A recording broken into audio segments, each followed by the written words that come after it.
الحمد لله الذي أحكم بكتابه أصول الشريعة الغراء ورفع بخطابه فروع الحنفية السمحة البيضاء، ونصلي ونسلم على رسوله محمد وعلى آله وأصحابه أجمعين.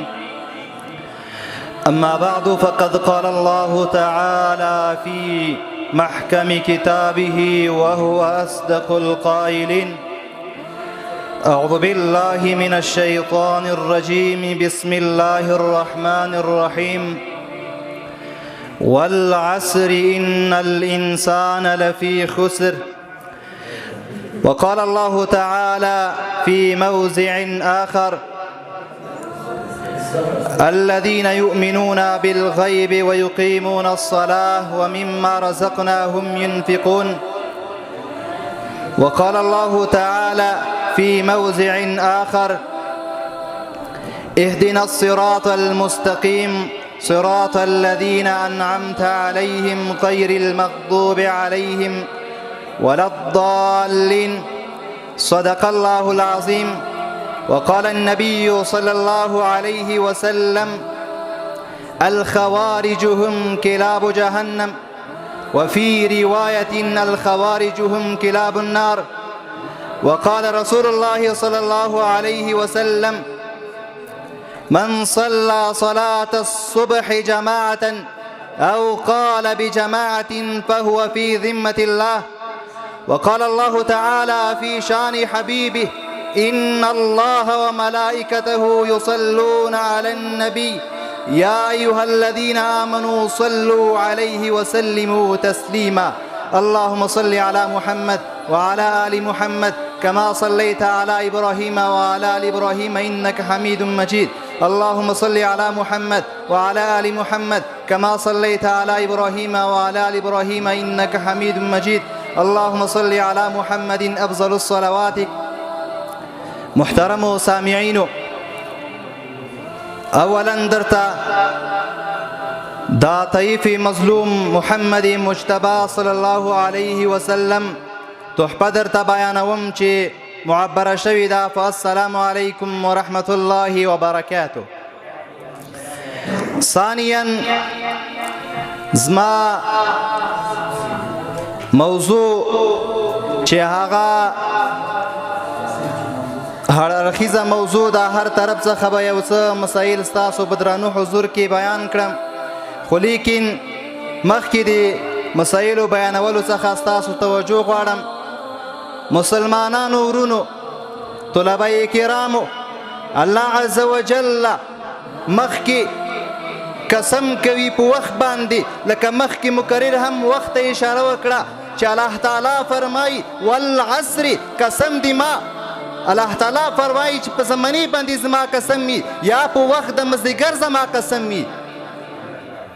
الا الذين آمنوا وعملوا الصالحات. دلته مسلمانانو ورونو تاسو متوجه کول غواړم، مخکې د دې څخه چې انسان د نجات څخه، د خسران څخه د نجات کامیابۍ طرف ته ولاړ شي، دو طریقې استعمالیږي. علامه ثناء الله فنی پتی رحمت الله علیه په تفسیر مظهری کې د دې آیات لاندې 4 طریقې ذکر کړي دي، لیکن زه 2 طریقې ذکر کوم چې هغه 2 طریقې د دوی په ضمن کې راځي. اول، چې موږ او تاسې غواړو چې د خسران څخه نجات طرف ته ولاړ شو، اول عقیده ده، صحیح عقیده به لري، په دې باندې به عقیده لري چې هغه شیان چې الله تعالی زموږ دپاره مقرر کړي دي، لکه مونږ تاسې امنت بالله و ملائکته، مونږ ایمان لرو په الله تعالی باندې او د الله تعالی په ملائکو باندې او د الله تعالی په رسولانو باندې. دوهم شی چې مونږ تاسې عمل د خسران څخه نجات طرف ته پورته کوي، هغه صحیح عمل دی. مسلمانانو ورونو، صحیح عمل دا دار مدار دی صحیح عمل په تقلید باندې دی، که یو سړی وغواړي چې زه صحیح عمل وکم دا خبره خامخا د کوم عالم او د کوم ملا څخه اورېدلې وي. که چیرته یو سړی عمل کوي دغه عمل یا دغه خبره چې د چا څخه یې نه وي اورېدلې دا سړی ګمراه طرف ته ځي، دا ګمراه کیږي. نو کوم انسان د خسران څخه چې نجات طرف ته ځي صحیح عقیده به لري، تقلید به کوي. موږ تاسو وایو چې دین اسانه ده. د دین د اسانۍ دپاره دوه طریقې دي، یو تقلید ده او بل تحقیق ده.